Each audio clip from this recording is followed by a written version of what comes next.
E aí pessoal, beleza? Tudo bem? Tudo jóia com vocês? Voltamos aí para mais uma aula nossa aí do nosso CHC, o nosso curso de História completo para concursos vestibulares e também para militar, beleza? Então vamos continuar falando do resumão SPSEX. Mas primeiramente, aqui no Facebook, ou no dizer você está no YouTube, né? No YouTube, no canal Sattler, você digitou aqui Sattler em cima, vai aparecer aqui a playlist. Nesse caso da playlist, você tem aqui História do Brasil, 104 aulas, Resumão SPSEX, 7 aulas. Óbvio que eu gravei essa aula, não tem mandado ainda para o YouTube, então vai ter mais aulas aqui. História geral, 74 aulas, vou mandar mais, igual História do Brasil também, vou ir a mandar mais aulas, História da América e tudo mais. Ok? Então, o próprio nome diz resumão SPSEX, como você pode observar aqui, SPSEX, mas se você quer uma aula, professor, você não falou isso, então tá aqui, ó, na playlist de História do Brasil, beleza?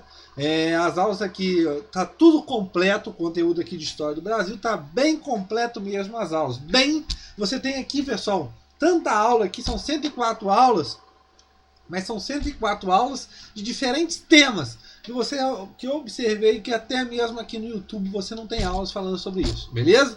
Então aproveite bem, ok? Vamos então aqui o Facebook Estuçar, se você quiser ser parceiro aqui e tudo mais, que eu posto exercícios, dicas e tudo mais. Vamos lá então. O curso aqui, tô até enrolando os negócios. Curso de História completo para concursos vestibulares e também para militar, ok? O e-mail historiacomp1@outlook.com, Facebook Estuçar e o celular para mensagem 3291650267. O conteúdo, resumão História do Brasil, SPSEX, parte 3.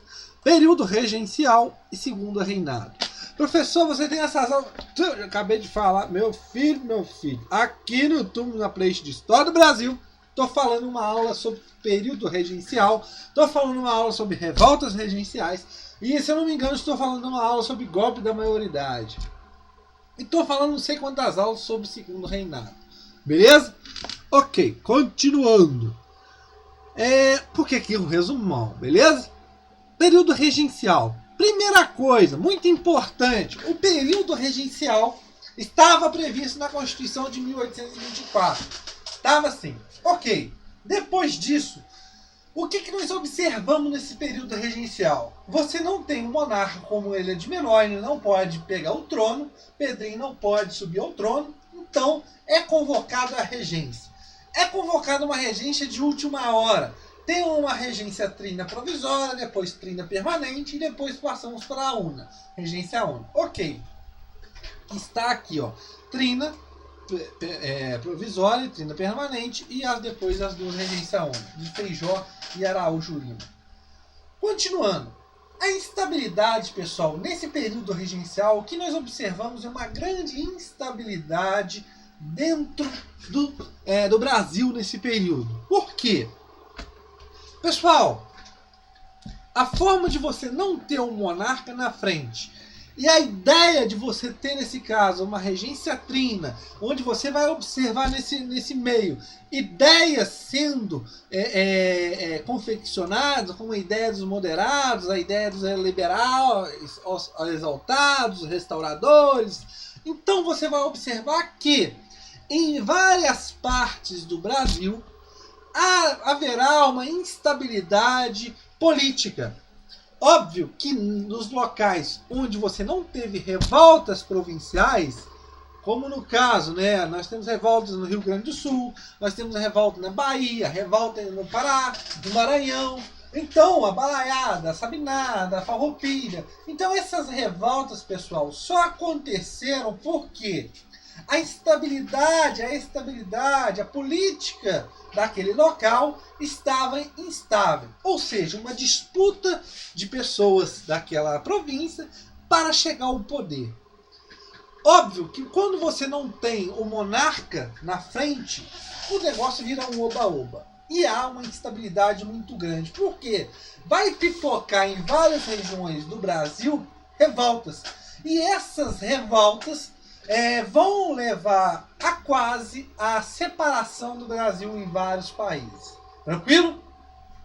Nós temos ideias como os liberais moderados, onde a ideia era mudar, mas nem tanto, né? A ideia do escravismo continua.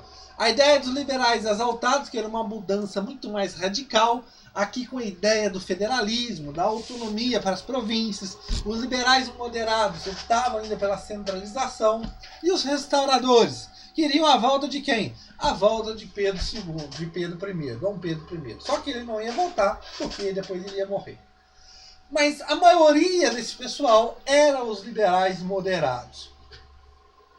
O que nós observamos, pessoal, no período regencial é um avanço muito grande de ideias de uma experiência republicana. Por causa de quê? O ato adicional aprovado em 1834, onde, neste ato, pessoal, dava uma liberdade para assembleias provinciais. Nesse caso, as províncias poderiam fazer leis, cobrar impostos, sem interferir, óbvio, sem inferir os interesses da União. Mas o que se observa nesse caso é uma autonomia que vai se dar para as províncias. E essas províncias vão querer cada vez mais autonomia. Beleza? Tranquilo? Ok.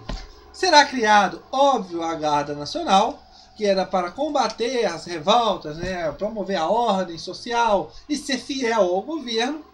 O regresso conservador, exatamente isso. Após, né, o ato adicional, essa ampliação dessas experiências republicanas, de ideias liberais, uma autonomia provinciais, a partir da regência UNO de Araújo Lima, nós observaremos o regresso conservador. Ele chega à regência porque Feijó abdica, sai.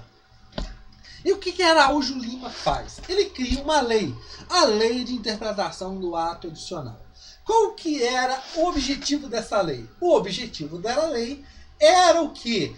Era reler esse ato adicional, tentando, no caso, de diminuir essa expansão dessa autonomia dessas províncias. Ou seja, a tentativa, de novo, de uma volta de centralização. Tranquilo? Óbvio que a parte liberal não vai gostar disso e vai apoiar o golpe da maioridade, onde Dom Pedro II, mesmo sendo menor ainda, é aclamado rei. Mas o golpe da maioridade, pessoal, também veio de uma forma de que não se tinha alguém no poder. Ou seja, a instabilidade, por muitos viam que essa instabilidade se dava pela falta do rei, da falta da pessoa, da figura do rei no centro tomando as decisões. Então o golpe da maioridade era uma forma também de aniquilar todas essas revoltas. Beleza?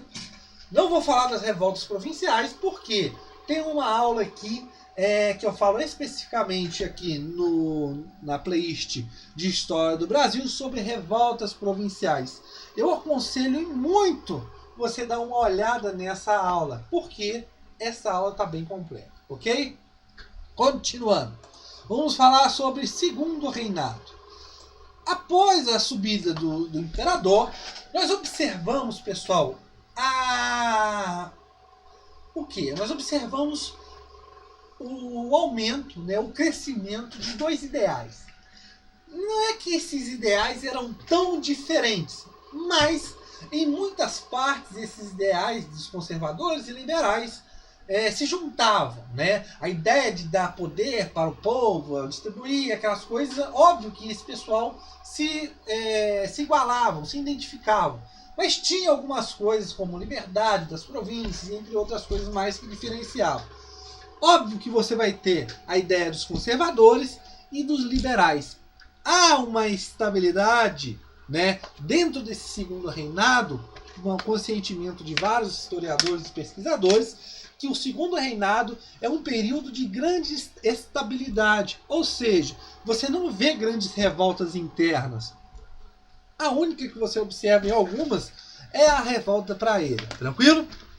Mas os conservadores e liberais, eles vão fazer o quê? Vão se revezar dentro do ministro, né, do conselho ministral, né, nesse caso, nós teremos a ideia do parlamentarismo às avessas que é diferente daquele parlamentarismo que você já observou na Inglaterra, que você sabe, onde nesse parlamentarismo das avessas no Brasil o rei continua mandando, né, nos primeiros ministros e tudo mais, mas há um revezamento. Ora você tem liberais como ministros e ora você tem conservadores como primeiro-ministro, beleza? Óbvio que quando um está, ele vai querer, puxar sardinha para o seu lado, tranquilo? Óbvio que vai também ter um conflito, né, entre esses dois partidos, né, o conservador e o liberal. Por exemplo, quando os liberais estavam no poder, os conservadores levaram a eleição do cacete. As revoltas liberais de 1842, quando os conservadores estavam no poder. Então há uma briga, mesmo que seja uma briga entre partidos que tem quase, assim, vamos dizer, as ideologias, pensamentos próximos, mas tá levando aqui a ideia de interesses. Tranquilo, pessoal? Dentro do segundo reinado, na parte da economia, nós temos a ideia da tarifa do Alves Branco, né? Essa tarifa, pessoal, era uma medida protetiva ao mercado interno brasileiro. Por quê? Ela regulava as taxas dos produtos importados em 60% e 30%. Ou seja, o produto que era importado, que vinha de fora, se esse produto chegasse aqui no Brasil e não tivesse um produto que fosse similar, ou seja, um produto que fosse produzido aqui no Brasil, este produto ele teria uma taxa de importação de 30%. Mas caso esse produto, vamos dizer, esta caneta que vinha de fora, chegasse aqui no Brasil e tivesse uma caneta similar que fosse produzida mesmo aqui dentro do Brasil, esse produto teria uma taxa de 60%. A ideia é o quê? Proteger o mercado interno e também estimular a indústria, né? Desde que seja um leve surto de industrialização, né? Não é um leve surto, mas o que nós observamos é a substituição de importações. Tranquilo? É nesse contexto que se destaca Mauá, o Barão de Mauá, a chamada Era Mauá. Tranquilo? Mas depois nós vamos ver o declínio e tudo mais. Continuando, o café. O café, como eu já falei para vocês, não é o único produto que é comercializado pelo Brasil, mas sim é o produto que tem mais altas dentro das balanças de exportação. Ou seja, você tinha açúcar, você tinha outros produtos que eram exportados, mas o café era aquele que tinha mais prestígio nas balanças de exportação. Tranquilo? O café, nesse caso, você vai observar a vinda de imigrantes, na ideia também de uma substituição de mão de obra, porque estava chegando já as ideias, explodindo as ideias de abolicionistas. Então, a ideia era de que também de você substituir essa mão de obra, mas também levar uma típica política de branqueamento. Tranquilo? A lei Eusébio de Queiroz, né, onde essa lei é uma pressão da Inglaterra de abolir o comércio de escravos. Óbvio que a abolição desse comércio de escravos vai aumentar o chamado tráfico de escravos interprovinciais, entre as províncias dentro do Brasil, ok? A lei de terras também é importante, ou seja, tá vindo muito imigrante para o Brasil. E esses imigrantes, pessoal, vinham à toa, né? Vinham por conta deles mesmos, mas muitas vezes o próprio governo e o governo de estados bancavam essa vinda de imigrantes. E óbvio que eles iam pagar o quê? Trabalhando para esse pessoal. Óbvio que a maioria dos imigrantes foram para as lavouras de café, mas os outros foram para as áreas urbanas, e nesse caso conseguiram aumentar um prestígio aí sendo burgueses e tudo mais, tranquilo? Mas esse monte de imigrante vindo, pessoal, e chegando a ideia, né, com a pressão do abolicionismo, o fim da escravidão, caso aconteça isso, com esse monte de gente, o que aconteceria com essa terra? Essa terra, muita gente iria pegar essas terras. O que acontece? Com a lei de terras, a pessoa poderia adquirir a terra? Sim, mas em meio de quê? De compra. Caso não, a pessoa não teria terra.